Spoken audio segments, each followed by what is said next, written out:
powerful man with a magnificent robe and a crimson turban covered in diamonds sat on cushions on one side of the room, surrounded by servants and other richly dressed people. A huge woven carpet covered the sand of the desert so that the tent seemed more like a big living room in a very grand house. Darwood heard someone address the man in the turban as Sultan. The really remarkable thing was that everyone was watching a woman dance. She was beautifully dressed in flowing veils, with one veil covering her face, so only her eyes were showing. She had jewels all over her, including what must have been 20 or 30 shiny silver bracelets on each wrist. They tinkled and clicked as she danced before the Sultan. All eyes were captivated by her beauty. As she danced, Darwood could swear that he could hear a bassoon playing the sinewy melody she was dancing to. He looked at the musicians in the tent, but none of them was playing a bassoon.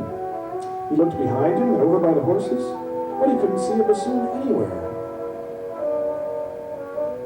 Just then, the dancer did a quick turn and lost one of her bracelets. It flew through the air and landed outside the tent in the sand at Darwood's feet. Boy, she'll never find it out here, he thought. I'd better see that she gets it back. And with that, he picked up the shiny silver band and edged apologetically into the tent, waving the bracelet and trying to catch the dancer's eye. Well, edging apologetically into a tent is not something that dragons are particularly well suited for. The dancer was the first to spot Darwood, and she shrieked, wide-eyed, pointing breathlessly at Darwood. A monster! A monster! Ah! Suddenly, everyone was scrambling to their feet and bolting out of the tent. Run for your lives! Run for your lives! But I only wanted to return this bracelet you dropped, Darwood shouted. It was no use. No one could hear them over the noise they were making, and in no time flat, they had leapt on their horses and gone galloping off into the night.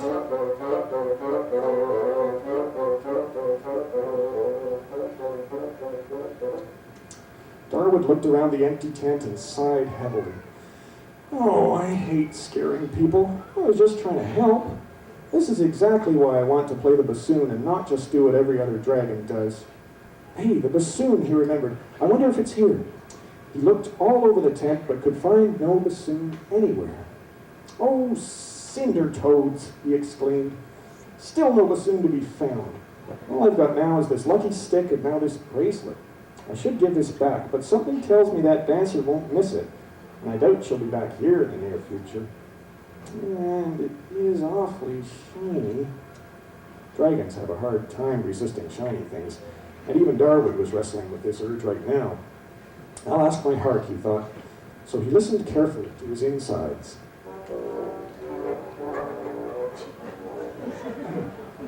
All of a sudden, he got the strong feeling that this was his bracelet. Darwood thought this didn't make a whole lot of sense, but then flying back and forth in time didn't make much sense either. Okay, I'll keep it, but I'll give it to my mother when I get back. So, where to next?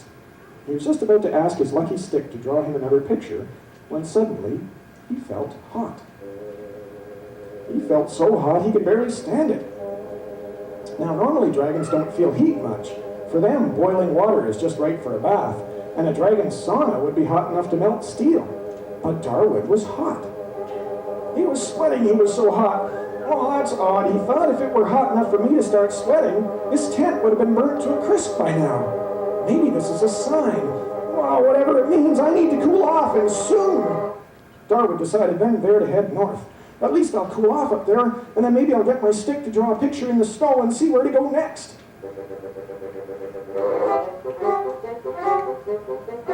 So off he went, flying high and fast and due north.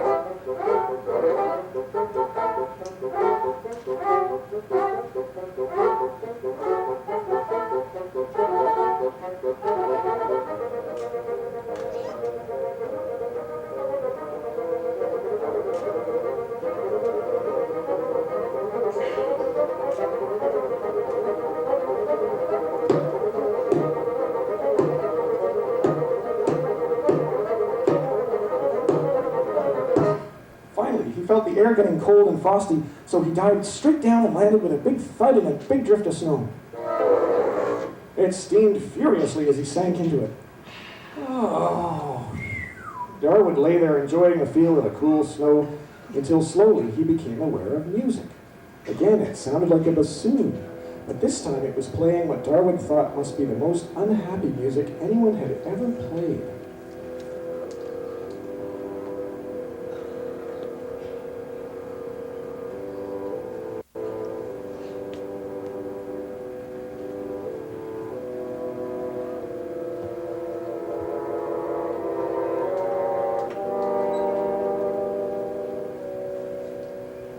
Darwood poked his head up through the snowdrift to see if he could see who was playing such a sad song. All he could see was a small shack made of wood. It was surrounded by masses of snow that threatened to bury the wobbly little shack.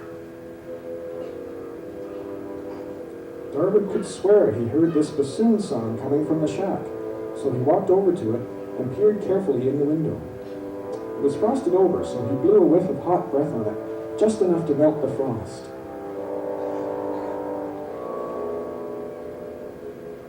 What he saw inside amazed him. The inside of the shack was almost bare except for an old wooden table and chair, a simple bed made of straw, a battered old ironwood stove, and an old man who sat at the table rocking slowly back and forth and singing quietly to himself. There was no bassoon there, but the song the old man sang was indeed the one Darwood had heard earlier.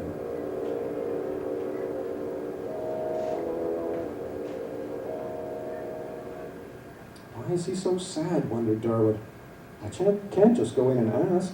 I'd probably scare the old guy to death. But Darwood had to know. He made his way around to the little door of the shack and knocked as gently as he could. "Who's there?" asked the feeble voice from inside the shack.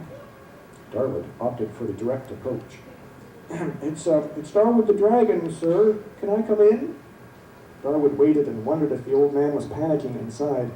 He was seriously questioning the wisdom of the direct approach when the door finally opened to reveal a thin, bent-over old man with more wrinkles in his face than Darwood thought were possible. "Come in, my friend," said the old man. "It's a long time since we've had a dragon in these parts." "Oh, aren't you scared of me?" asked Darwood doubtfully. "At my age, son, it takes more than a dragon to scare me. Besides, I'm not long for this world, so what's the difference?" he shrugged. "Come in out of that cold and sit on the bed." Darwood did just that, feeling very relieved at the success of his direct approach. An awkward silence followed. I couldn't help overhearing your song, sir. It was very beautiful indeed, but you must be very sad to sing such a song." "Oh, I am, Darwood. It's terribly cold out, you see. The roads are all snowed in and the fire in my stove has gone out. I have plenty of wood, but all my matches are wet, and without a fire to warm me, I will surely freeze to death before long. So I am singing of my plight and waiting for the end." "Oh, but that's terrible!" exclaimed Darwood. "You can't give up like that." "Oh, what am I to do? Do you have any matches, Darwood?" he asked hopefully. "Nope, but if there's one thing I know, it's fire," said Darwood, brightening. "Where's your woodpile?" The old man pointed outside to a lump of snow near the entrance to the shack, and with that, Darwood leapt to his feet and bounded out into the snow. He made 10 trips back and forth until the old man's place was almost full of firewood. Then he opened the cold stove and put in a couple of the driest logs he could find. "Now, we need a stick or something for kindling. Wait, I know." And with that, Darwood picked up his lucky stick from the dinosaur jungle and broke it in half, putting the bigger half into the stove just under the logs. Then he got down on his knees, leaned in close to the logs, and gave the kindling stick a little breath of fire from his snout. The fire roared to life, and pretty soon the shack was toasty warm again. Oh, the old man breathed in the warm air and smiled a big, broad smile. "Oh, that's nice and warm, Darwood. You saved my life. I was praying for help and you came to my rescue. You're a good dragon, lad." Darwood was pleased. This was much better than scaring people. "Is there anything a poor man such as myself can do for such a good and kind dragon?" asked the old man. "Well, you wouldn't happen to know where I could find a bassoon, would you?" "Oh my, you are a most unusual dragon, aren't you, Darwood? No, I haven't seen a bassoon in these parts for a long, long time. Isn't there anything else I could do for you? Darwood tried hard to hide his disappointment. Well, I have to go home soon, and I would like to bring something back as a gift for my father. Is there a village nearby where I could find something shiny? The old man chuckled. Shiny? Oh, once a dragon, always a dragon, eh, Darwood? Well, I'll do you one better than that, my friend. And with that, the old man reached into a tin box that was sitting on a shelf above the stove and pulled out a dusty-looking old ring. It's not exactly shiny right now, but it's made of the finest ivory from a walrus. I found a walrus tusk on one of my hunting trips and made this ivory ring from it. It belonged to my wife before she passed away, bless her soul. With a little rubbing, it should shine up pretty well. Here, give it to your father and tell him he's a lucky man to have a son like you. Oh, I can't take your wife's ring, said Darwood. Take it, I want you to have it, said the old man, pressing it into Darwood's palm. Darwood thought of the silver bracelet he had for his mother, and thought that his father probably would like this ivory ring. Oh, thank you, old man. I will see that my father treasures it as much as you have. Good, said the old man, pushing Darwood toward the door. Now you'd best be on your way, Darwood. They'll be wondering where you are. Have a safe flight, son. Darwood smiled warmly at the man and waved as he gathered up his half of his stick, his silver bracelet, and his walrus tusk ring. Hey, be sure to keep that fire going now, he called out as he took to the air.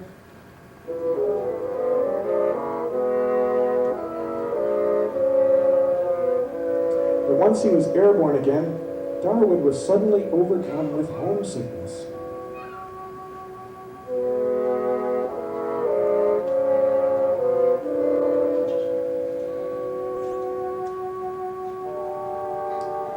Here I am, miles from home.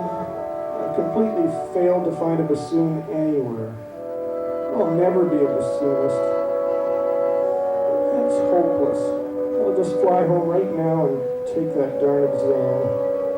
I was stupid to think that I could ever be anything but a regular scary dragon.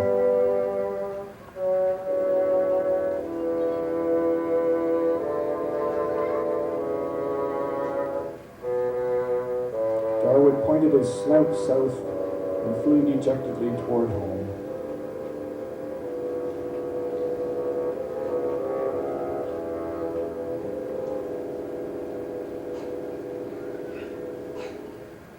Before too long, he spotted a dot of color by a big body of water and knew that he was home. He flew slowly down to Jalwiza's cave to tell her that he had finally given up his dream of playing the bassoon.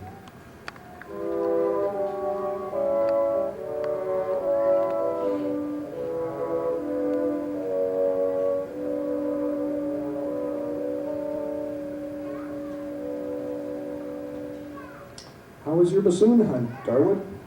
Asked Jalwiza as she floated quietly on her back close to shore. Darwood sat on a rock with his feet dangling in the warm water. It was a complete failure. I couldn't find a bassoon anywhere. I finally decided that Margot was right. I was stupid to think that I could ever be a bassoonist. I'm very sorry to hear that, Darwood, said Jalwiza quietly. You seem to have brought something back with you, though. What have you got there? Oh, this is just some stick I thought was lucky, but it's not. I picked it up in a dinosaur jungle. This bracelet came from Arabia, and this ring was made from a walrus tusk. I'm going to give the ring and the bracelet to my parents. Jalwiza seemed a bit surprised to hear this. Tell me all about your trip, Darwood. So Darwood told her all about the dinosaur jungle, the Arabian night, and the old man in the snow. When he was finished, Jalwiza was smiling a big, wide smile. What are you so pleased about, Jalwiza? My life's a disaster. I'm going to have to spend the rest of my life scaring and stealing, just like every other dragon you see every day. No bassoon, no music. Well, at least you have some nice presents for your folks. Yeah, I guess, said Darwood calmly. Could I please see them for a second, Darwood? Asked Jalwiza, stepping out of the water and holding out her hand. Sure, here, he said, handing her his 3 small finds. Jalwiza cupped them carefully in her hands and walked off with them into her cave. She was gone for quite a long time, and Darwood was just about to go look for her when she appeared at the door of her cave holding her bassoon. Well, at least I'll get to hear some bassoon music, thought Darwood, and this time from a real bassoon, not some imaginary sound. But wait, that wasn't Jaloeza's bassoon. Her bassoon had a metal ring around the end. This one had a yellowish-white ivory ring, and the wood was a lustrous red color, just the same color as his stick from the dinosaur jungle. Could it be? Yes, it's true, Darwood. This is your bassoon. I have some magic powers, it's true, but I need the right raw materials to work with. In your travels, you picked up all the basic ingredients for a bassoon, and you picked them up with a pure heart. You used your imagination and listened to your heart to find the stick in the dinosaur jungle. You were left with the silver bracelet when you tried to help out that dancer, and that old man gave you that ivory ring out of true gratitude for your good deed. And above all, you weren't selfish with what you found. You shared your stick with the old man, and the other things were meant as gifts for your parents. I added a bit of leather and odds and ends and turned it all into this bassoon. So you didn't fail at all. You found your bassoon by following the tunes and the voices of your heart. Congratulations, Darwood. Jaloeza smiled and gave Darwood a big, huge hug. Darwood was too stunned to move. Could it really be true? Did he really have his own bassoon? Did this mean that he didn't have to be a scary dragon after all? It was all so unexpected. But what about my parents? I still had to get their permission to take bassoon lessons. They want me to take that exam and be in the BLT Corps. No, we don't, son. This was the biggest surprise of the day. Darwood's mother and father stepped out of Jaloeza's cave and gave Darwood the biggest hug he'd ever had. Jaloeza told us she had sent you to find a bassoon of your own. We waited here to see how you managed. I'm so pleased for you, Darwood. Jaloeza's the only other dragon I can remember who actually succeeded in her bassoon quest. Dragons like you come along only once every 1,000 years, Darwood. We never dreamed we would have one for a son. You've made us the proudest parents any dragon ever had. Darwood was still stunned, but he was starting to believe it might all be real after all. Well, what about Margoo? Won't he be angry? Asked Darwood, a bit of worry creeping into his voice. Nah, best of luck to you, kid. Margoo had been waiting in the cave, too. I gotta hand it to you, Darwood. You are one determined son of a knight. We all tried to discourage you from trying to find a bassoon, but you just had to have it. That's the sign of a true heart. I tried a bassoon quest when I was your age, but I couldn't get the hang of that time travel. You, though, you're a natural. The best player I've seen in a long, long time. And now you'll be a healer like Jaloeza. Way to go, kid. Margoo thumped Darwood heartily on the shoulder and laughed a big, deep laugh.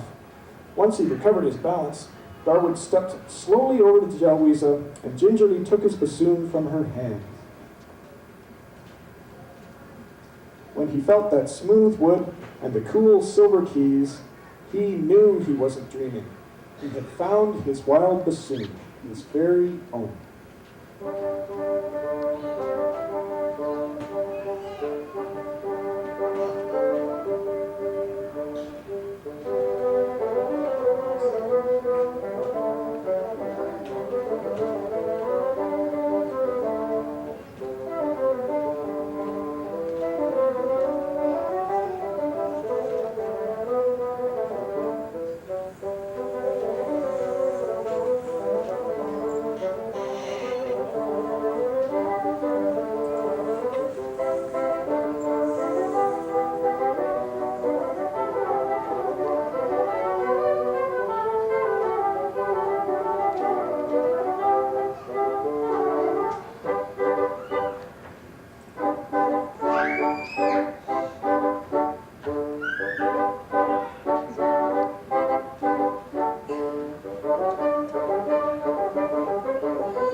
you very much, Nadina, Fraser, Kathleen, and Michael. The Bassoonatics, ladies and gentlemen.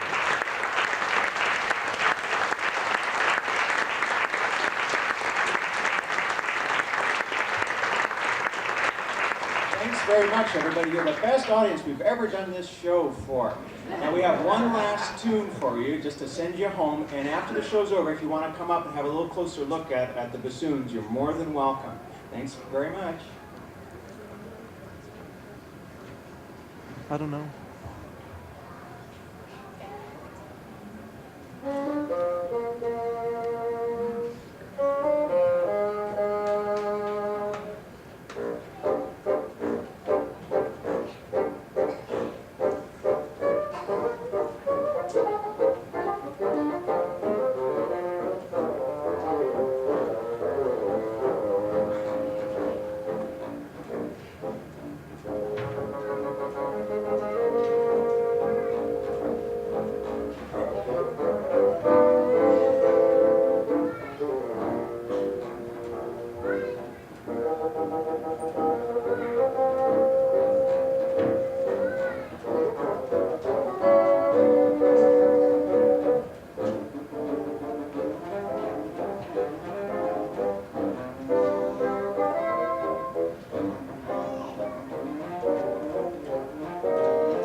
On behalf of our audience, thank you very, very much. Great story, great work.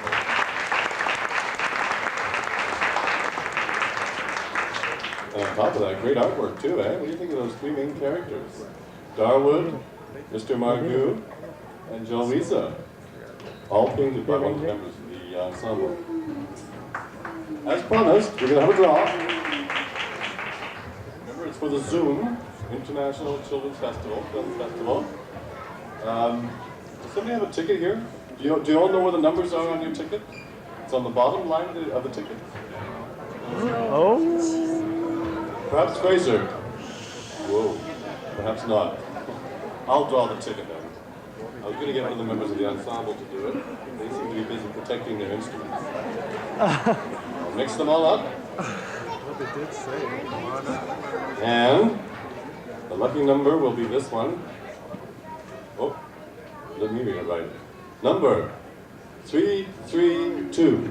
Ticket number 332. 332. Does somebody have that ticket in their hand? Yes, we have a winner.